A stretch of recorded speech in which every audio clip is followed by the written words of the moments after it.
आजकल क्राइम का एक नया ट्रेंड चल पड़ा है और बहुत सारे क्राइम सिर्फ सोशल मीडिया की देन है। सोशल मीडिया की वजह से हो रहा है, इसलिए कि सोशल मीडिया वो प्लेटफॉर्म है जहां दो अनजान लोग मिलते हैं, एक दूसरे से चैट करते हैं, एक दूसरे के बारे में बातें करते हैं। और हैरत की बात यह कि इनमें से बहुत सारे लोग तो कभी एक दूसरे से मिलते भी नहीं है, देखा भी नहीं है। इस बात की भी गारंटी नहीं है कि जिस तस्वीर को देखकर वो चैट या बात कर रहे हैं वो तस्वीर असल में उसी की है कि नहीं। अगर तस्वीर किसी लड़की की है तो वाकई वो लड़की ही है, और क्या उसी की तस्वीर है? ये लड़की की तस्वीर के पीछे कोई लड़का है। उसी तरीके से लड़के की है कि क्या वाकई उसी लड़के की तस्वीर है या फिर कोई और है। लेकिन बातें बहुत आगे तक बढ़ जाती हैं और फिर ऐसे बहुत सारे खौफनाक अंजाम पर यह कहानी ख़त्म होती है। आज की कहानी इसी सोशल मीडिया की एक देन है। एक लड़का इंस्टाग्राम पर बहुत एक्टिव था और लगातार अपना सोशल मीडिया के बाकी प्लेटफॉर्म भी यूज़ करता था। उसी इंस्टा पर एक लड़की से उसकी दोस्ती हो गई। कुछ वक्त के बाद उसी इंस्टा पर एक दूसरी लड़की से भी उसकी दोस्ती हो गई। अब धीरे धीरे बातचीत इतनी बढ़ी कि दोनों लड़कियां उससे प्यार करने लगी, वो भी दोनों से प्यार करने लगा। बस सिर्फ एक फ़र्क था, दोनों लड़कियों को यानी उसकी दोनों गर्लफ्रेंड को ये पता ही नहीं था कि इस लड़के की दो गर्लफ्रेंड हैं। और एक रोज़ सच्चाई पता चल गई। जब सच्चाई पता चली तो दूसरी गर्लफ्रेंड ने अपने बॉयफ्रेंड के सामने एक शर्त रखी कि तुम अपनी पहली गर्लफ्रेंड को मार दो, मारने के बाद एक सबूत दो, फिर आगे तुम्हारे साथ रहूंगी, वरना तुम्हें छोड़कर चली जाऊंगी। ये कहानी कानपुर की है। कानपुर में एक लड़की रहती थी, आकांक्षा। आकांक्षा सोशल मीडिया पर एक्टिव थी। एक रोज़ इंस्टा पर सर्च करते करते उसे सूरज नाम का एक लड़का मिलता है। इधर सूरज भी सर्च करते करते आकांक्षा तक पहुंच जाता है। अब दोनों इंस्टा फ्रेंड हो चुके थे, दोनों एक दूसरे से चैट करते। धीरे धीरे वक्त बीता, दोनों ने मिलने का फैसला किया और कानपुर में दोनों की एक रोज़ मुलाकात होती है। मुलाकात के बाद अब मुलाकात का सिलसिला ही चल पड़ता है। फिर दोनों एक दूसरे के प्यार में इस कदर डूबे कि उन्होंने अपनी नई जिंदगी, नए सपने सारे बुनने शुरू कर दिए। सूरज एक रेस्टोरेंट में काम करता था। उसने आकांक्षा को भी कहा, वो भी जॉब की तलाश में थी, 20 साल की उम्र हो चुकी थी, कि तुम भी क्यों नहीं उसी रेस्टोरेंट में काम करती हो, तो हम दोनों का वक्त साथ ज़्यादा गुजरेगा। आकांक्षा मान गई। अब दोनों साथ काम करने लगे। धीरे धीरे वक्त बीता। 21 जुलाई, 4 महीने पहले की बात है। घर में होता यह है कि आकांक्षा का एक भाई काम के सिलसिले में दिल्ली जाता है। दिल्ली जाते वक्त उसने अपना मोबाइल अपनी माँ को दे दिया और कहा कि मैं दिल्ली में हूँ, मैं तो वहाँ किसी से भी लेकर बात कर लूँगा, बट आप लोग इस मोबाइल को रखो ताकि मैं इस नंबर पे कॉल कर सकूँ, क्योंकि घर में कोई लैंडलाइन नंबर तो था नहीं। तो अब घर में आकांक्षा की माँ आकांक्षा और उसकी एक और बहन को ये बात पता थी कि भाई अपना मोबाइल घर छोड़ कर गया है ताकि वो बात कर सके घर वालों से।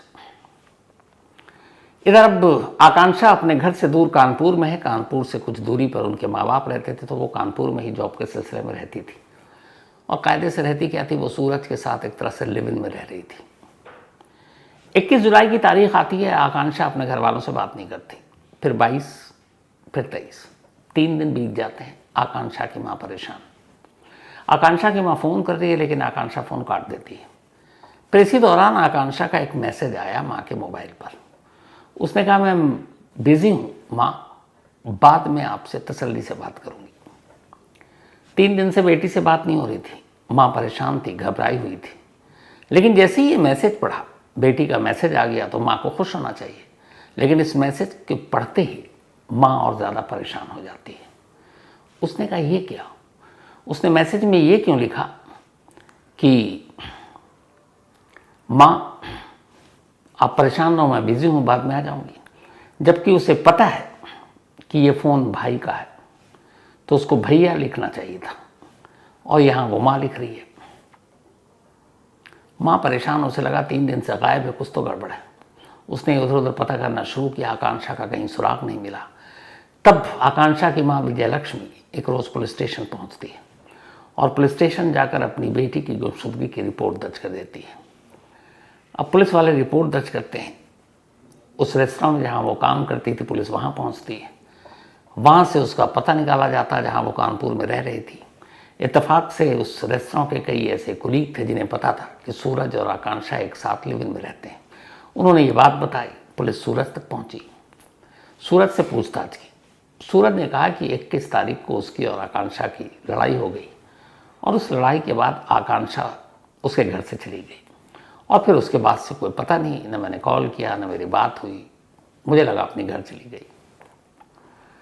पुलिस को एक तरह से सूरज ने कन्विंस कर दिया। पुलिस को भी लगा कि पता किया तो रेस्टोरेंट में वो लगातार आ रहा, कभी एब्सेंट भी नहीं रहा, तो कोई डाउट ही नहीं था कि दोनों एक साथ गायब हुए। पुलिस ने सूरज को छोड़ दिया। अब पुलिस तफ्तीश में लगी रही, सारी अपने लेवल पे जितने लोगों से पूछताछ हो सकती थी सब करती रही। कोई सुराग नहीं मिल रहा था आकांक्षा की गुमशुदगी की। पुलिस परेशान, घूम फिर कर आकर सूरज पर ही सारा मामला रुक जाता। अब पुलिस को लगा कि अगर सच्चाई पता है तो शायद सूरज को ही है। आसपास के सीसीटीवी कैमरे, बाकी जहां वो रहता था, सब खंगालना शुरू किया। फिर पुलिस ने तय किया कि वो सूरज से दोबारा पूछताछ करेगी। अब पुलिस ने सूरज से पूछताछ करनी शुरू की, लेकिन इस बार पुलिस अंदाज में। थोड़ी देर तक तो वो घुमाता रहा और फिर पुलिस को उसने कहा कि चलिए मेरे साथ, मैं आपको बताता हूं सच्चाई। उसने कहा आकांक्षा अब इस दुनिया में नहीं है, मैंने उसे मार डाला और उसका कत्ल 21 जुलाई को ही कर चुका हूं। पुलिस ने पूछा ठीक है, लाश? उसने कहा चलो। अब कानपुर से करीब 100 किलोमीटर दूर बांदा एक जगह है, वहां पर एक पुल है। उस पुल के नीचे तेज नदी बहती है। वो उस पुल पर ले गया और उसने कहा मैंने यहीं से आकांक्षा की लाश को नीचे फेंका। पुलिस ने कहा कि आकांक्षा की लाश को तुम अकेले उठाकर इस पुल के ऊपर, हाइट भी है, फिर नीचे फेंकना है, एक आदमी के बस का बात नहीं है। तब उसने कहा नहीं, इसमें मेरा एक दोस्त भी शामिल था। अब उसने अपने एक दोस्त का नाम बताया। पुलिस उसके घर पहुंचती है, दोस्त को भी उठा लेती है। दोनों इकरारे जुर्म कर लेते हैं। पुलिस पूछती है तुमने आकांक्षा को क्यों मारा? तब वो कहानी सुनाता है। वो कहता है कि असल में आकांक्षा से मेरी इंस्टाग्राम पे दोस्ती हुई, फिर हम साथ मिले, फिर आकांक्षा ने कहा हम एक साथ ज़िंदगी गुजारेंगे, शादी करेंगे, और हमारी ज़िंदगी में सब ठीक चल रहा था। दोनों एक ही रेस्तरां में काम कर रहे थे, लिव इन में रह रहे थे। लेकिन एक रोज़ गलती से आकांक्षा ने मेरा मोबाइल देख लिया और मेरा इंस्टा का जो पेज है वो खोल दिया। वहाँ पे चैट पड़ा हुआ था, वहाँ एक दूसरी लड़की के साथ, और ये दूसरी लड़की उसने बताया कि कुछ महीने पहले इसे इंस्टा के ज़रिए उसकी गर्लफ्रेंड बनी। वो उससे मिलता जुलता भी है, कानपुर में ही है, और अब वो उससे भी प्यार करने लगा। तो पुलिस ने कहा इसमें क्या हुआ फिर? उसने कहा जब उसने देखा मेरी बीवी ने, मतलब सॉरी आकांक्षा ने, तो वो नाराज़ हुई, भड़की, फिर झगड़ा हुआ। बट मैं उसको फिर भी मैंने मना दिया। लेकिन इत्तेफाक से एक और चीज़ हो गई।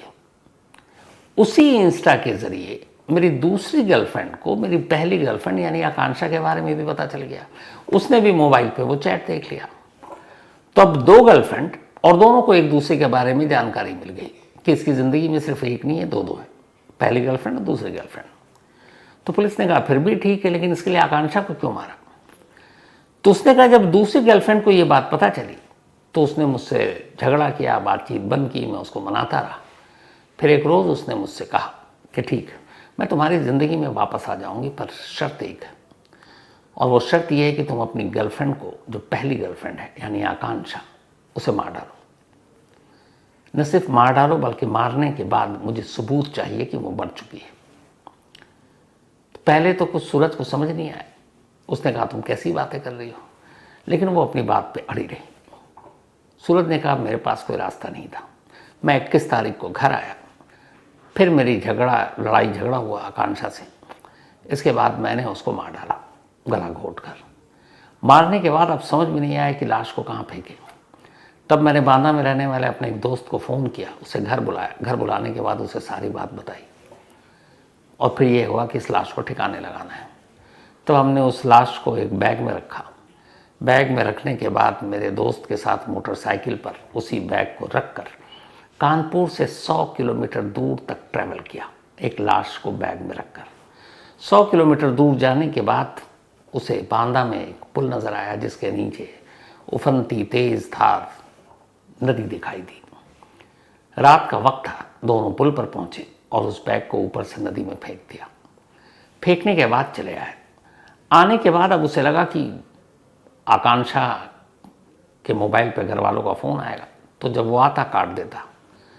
लेकिन फिर बीच बीच में वो आवाज़ बदल कर भी बात करने की कोशिश करता, थोड़ा डिस्टर्बेंस साउंड के साथ। नहीं, उसे लगा ऐसे पकड़े जाएंगे, तो उसने मैसेज शुरू किया। और उसी जब माँ का कॉल आ रहा था तब उसने वो मैसेज रिप्लाई किया था कि माँ बिज़ी हूँ मैं, बाद में फ़ोन करूँगी। जबकि उसको लिखना था भैया बिज़ी हूँ मैं, क्योंकि वो भाई का फ़ोन था। और यहीं से माँ को शक हुआ। इसके बाद 3 दिन तक तो वो रिप्लाई करता रहा। फिर 3 दिन बाद उसे लगा मोबाइल अपने पास रखना भी ख़तरनाक है, क्योंकि पुलिस मोबाइल के लोकेशन से उस तक पहुंच जाएगी। फिर वो गया railway station, Kanpur central railway station जाकर एक ट्रेन के पास रुका। जब ट्रेन चलने लगी, उसने उस ट्रेन में वो मोबाइल फेंक दिया।